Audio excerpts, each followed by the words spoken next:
ബഹ്റൈനിൽ വരുന്നതിന് മുന്നേ എൻ്റെ മനസ്സിലുണ്ടായിരുന്നത് ഞങ്ങൾ താമസിക്കാൻ പോകുന്നത് ഏതെങ്കിലും ഒരു ലക്ഷറി ഫ്ലാറ്റ് ആയിരിക്കും. ലക്ഷറി അല്ലെങ്കിലും കൊച്ചിയിലെ ഏതെങ്കിലും ഒരു ഫ്ലാറ്റ് പോലത്തെ നമ്മൾ ഈ സിനിമയിലൊക്കെ കാണുന്ന പോലത്തെ ഏതെങ്കിലും ഒരു ഫ്ലാറ്റ് ആയിരിക്കും ഞങ്ങളുടേതായിരിക്കും ഞാൻ വിചാരിച്ചിരുന്നത് കേട്ടോ. പക്ഷേ ഇവിടെ വന്നതിന് ശേഷമാണ് ഞാനത് മനസ്സിലാക്കിയത്. പ്രവാസികളിൽ പലരും ഒരു 75% ആളുകൾ ഇങ്ങനെയുള്ള സ്ഥലത്തൊക്കെയാണ് താമസം.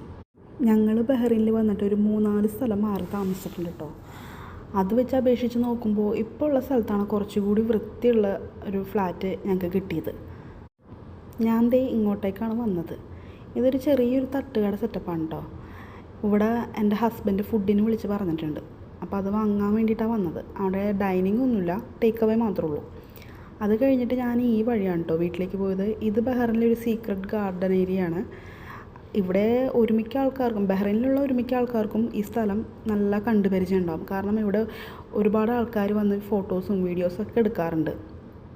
ഞാൻ വീഡിയോസ് എടുത്തുകൊണ്ടിരിക്കുന്ന സമയത്ത് കുറച്ച് പേരവിടെ ഉണ്ടായിരുന്നു.